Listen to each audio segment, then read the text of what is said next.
أعوذ بالله من الشيطان الرجيم. بسم الله الرحمن الرحيم. الحمد لله رب العالمين الرحمن الرحیم مالک یوم الدین. صدق اللہ العظیم. میں گواہی دیتا ہوں کہ اللہ ایک ہے اور وہی عبادت کے لائق ہے، اور وہ تمام مخلوق کا پالنے والا خالق، مالک اور رازق بھی ہے. میں اس بات کی گواہی دیتا ہوں کہ محمد مصطفیٰ احمد مجتبی رسول عربی صلی اللہ علیہ وسلم اللہ رب العزت کے بندے اور آخری رسول ہیں اور خاتم النبیین بھی ہیں. ہم سب کا یہ عقیدہ ہے، ہم سب کا نہیں بلکہ تمام امت مسلمہ کا یہ عقیدہ ہے. ان کے بعد کوئی اور نبی نہیں آنے والا، نبوت کا دروازہ ان پہ بند ہو چکا ہے. معزز سامعین کرام، آج ہم آپ کے سامنے ایک ایسا پاورفل وظیفہ لے کے حاضر ہوئے ہیں، ایک ایسا نایاب، مجرب اور آزمودہ وظیفہ لے کے حاضر ہوئے ہیں. یہ وظیفہ کافی زیادہ لوگوں کے اصرار پہ ہے. اکثر لوگ کمنٹ سیکشن میں پوچھتے ہیں، بار بار پوچھتے ہیں، حضرت جی مصیبتوں کے اندر پریشان ہیں، مصیبتیں ہیں، پریشانیاں ہیں، مصیبتوں کے اندر مبتلا ہیں. بھائی آپ کو ٹینشن لینے کی ضرورت نہیں. میں نے آج آپ کے لیے ایک ایسا وظیفہ ڈھونڈ لیا ہے.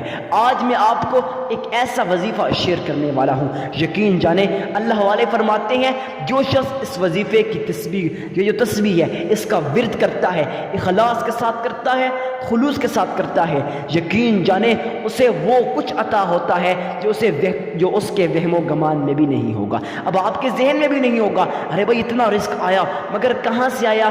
تو وہ اس وظیفے کی برکت سے آئے گا. معزز سامعین کرام، ویڈیو کو اینڈ تک واچ کیجیے گا، ہر ایک پوائنٹ کو اپنے پاس نوٹ کیجیے گا تاکہ آپ سے کوئی پوائنٹ رہ نہ جائے. اکثر لوگ کہتے ہیں نا حضرت جی وظائف اثر نہیں کرتے، کوئی کہتے ہیں حضرت ہم مہینوں سے، کوئی کہتے ہیں حضرت ہم سالوں سے وظائف کرتے آ رہے ہیں مگر ہمارا وظیفہ قبول نہیں ہوتا. اس کے پیچھے ریزن یہ ہے آپ لوگ اپنے آپ کو ہوشیار سمجھ کے صرف وظیفہ سن لیتے ہو. ایسے نہیں ہوگا. اب آپ لوگوں نے وظیفہ تو کرنا ہے مگر اس سے پہلے ان تمام اہم مسائل کو غور کے ساتھ سمجھ لینا ہے، سن لینا ہے، ان پہ عمل کر لینا ہے، اس کے بعد جا کے وظیفہ کرنا ہے. اب وہ کون سے اہم مسائل ہیں؟ وہ تمام اہم مسائل آج کی ویڈیو کے اندر میں آپ سے ڈسکس کروں گا، لیکن اس سے پہلے میں آپ سے یہی اصرار کروں گا ویڈیو کو اینڈ تک واچ کرنا، فائدہ آپ لوگوں کا ہے. پھر بعد میں یہ نہ کہنا حضرت جی وظائف اثر نہیں کرتے. میرے بھائی جب آپ ان تمام اہم مسائل کو سمجھ لیتے ہیں، سن لیتے ہیں، عمل کر لیتے ہیں، اس کے بعد جب وظیفہ کرتے ہیں، میں نہیں اللہ والے فرماتے ہیں 100% گارنٹی کے ساتھ آپ کا وظیفہ قبول ہوگا. معزز سامعین کرام، اب چلتے ہیں آج کے وظیفے کی طرف. سب سے پہلے آپ لوگوں کا ٹائم زیادہ نہیں لوں گا، انشاءاللہ ویڈیو صرف 8 سے 9 منٹ کے درمیان ہوگی، لیکن آپ نے تمام باتوں کو سننا ہے. نمبر 1 بات تو یہ ہے، پہلا مسئلہ یہ ہے اکثر لوگ اس چیز کو سمجھتے نہیں ہیں. صدقہ دینا ہے آپ لوگوں نے مگر کتنا دینا ہے، کس کو دینا ہے؟ کیونکہ آپ لوگوں کے تو 1000 کوشچن ہوں گے نا، ارے بھائی صدقہ دینے سے ہوگا کیا، کتنا دینا ہے، کس کو دینا ہے؟ نمبر 1 فائدہ آپ کو بتا دیتا ہوں صدقہ دینے کا. صدقہ دینے سے 2 فائدے ہیں. ایک فائدہ کہ آپ کا وظیفہ 100% قبول ہوگا. اب دوسرا جو فائدہ ہے، اس سے آپ کسی غریب کو دیں گے تو اس کی مدد ہو جائیں گی. آپ کو نہیں پتا میرا رب قرآن کریم فرقان حمید کے اندر ارشاد فرماتا ہے جو شخص اللہ کی رضا کی خاطر، خالصتاً اللہ کی رضا کی خاطر اگر اللہ والوں کو دنیا کے اندر کسی غریب مسلمان بھائی کی مدد کرتا ہے، یقین جانے یا نہ جانے میرا رب آپ کو عطا کرتا ہے، ایسی جگہ سے رزق عطا کرتا ہے جہاں سے آپ کا وہم و گمان بھی نہیں ہوتا. اب آپ کہیں حضرت رزق ہی آئے گا، بھائی رزق ہی نہیں ہے اس وجہ سے آپ کو ٹینشن ہے نا، مصیبتیں ہیں، کاروبار ترقی نہیں کر رہا تو رزق کی ٹینشن ہے، تو اسی کی ٹینشن ہے. تو میرے بھائیوں اب آپ لوگوں نے صدقہ دینا ہے. اب صدقہ دینا ہے، کتنا دینا ہے، کس کو دینا ہے؟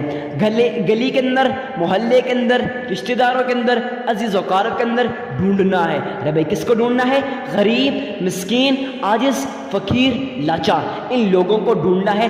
ان لوگوں کو ڈھونڈنا ہے جو حقیقتاً آپ کے صدقے کے محتاج ہوتے ہیں. اب آپ لوگوں نے ان لوگوں کو ڈھونڈ لیا، ڈھونڈنے کے بعد اللہ کے حضور آپ لوگوں نے ان لوگوں کو صدقہ دے دینا ہے. اب سوال یہ پیدا ہوتا ہے حضرت جی صدقہ کتنا دینا ہے؟ تو میرے بھائی جتنی آپ کی استطاعت ہو، اس صدقے کے اندر کوئی خاص لمٹ نہیں ہے، کوئی کانسٹنٹ ویلیو نہیں ہے کہ آپ نے اس کے مطابق اتنا ہی صدقہ دینا ہے۔ نہیں بھائی، صدقہ دینے سے مراد یہ ہے کہ کچھ بھی آپ کے پاس ہے، اگر 1 روپیہ 1 آنا ہے وہ بھی اللہ کی راہ میں دے، مگر خیال کیجئے گا اخلاص کے ساتھ دیجئے گا۔ اب اکثر لوگ کیا کہتے ہیں، صدقہ دیتے وقت اس چیز کی غلطی کر لیتے ہیں، وہ کہتے ہیں کوئی اللہ کی راہ میں لاکھوں روپے خرچ کر رہا ہے اور اس کے ذہن میں نیت یہ ہے لوگ مجھے اللہ کا ولی کہیں گے، لوگ مجھے متقی کہیں گے، لوگ مجھے پرہیزگار کہیں گے، بڑا سخی کہیں گے، لوگ کہیں گے بڑا سخی ہے۔ نہیں بھائی، آپ لوگوں نے خالصتاً اللہ کی رضا کی خاطر صدقہ دینا ہے۔ تب صدقہ دے دیا،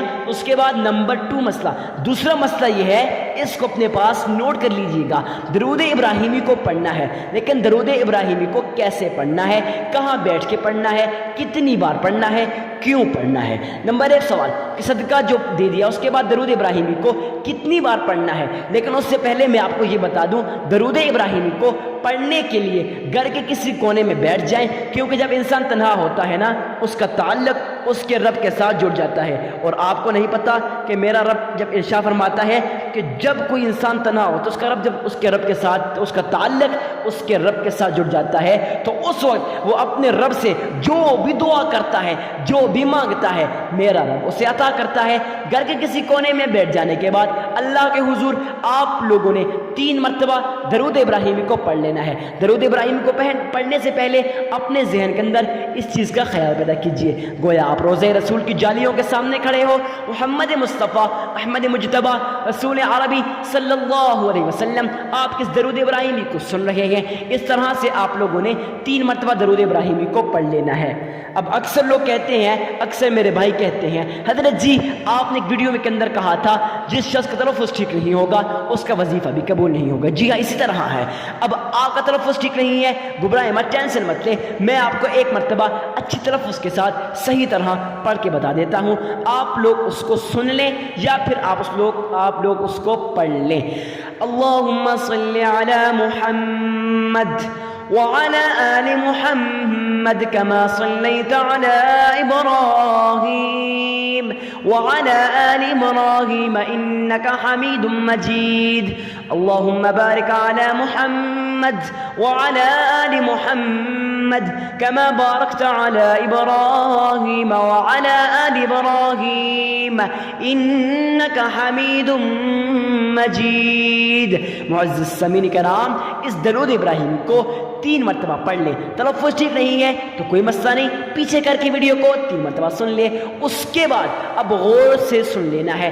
اول آپ نے صدقہ دیا، وہ شرطیں میں نے آپ کو بتا دی، اس کے بعد 3 مرتبہ درود ابراہیمی کو پڑھا، وہ شرطیں میں نے آپ کو بتا دی، اس کے بعد یا سلام 313 مرتبہ اور سورۃ کوثر انا اعطیناک الکوثر فصل لربک وانحر ان شانئک هو الابتر، آپ لوگوں نے سورۃ کوثر کو 21 مرتبہ پڑھ لینا ہے۔ 1 مرتبہ عمل کو پھر سن لیجئے گا۔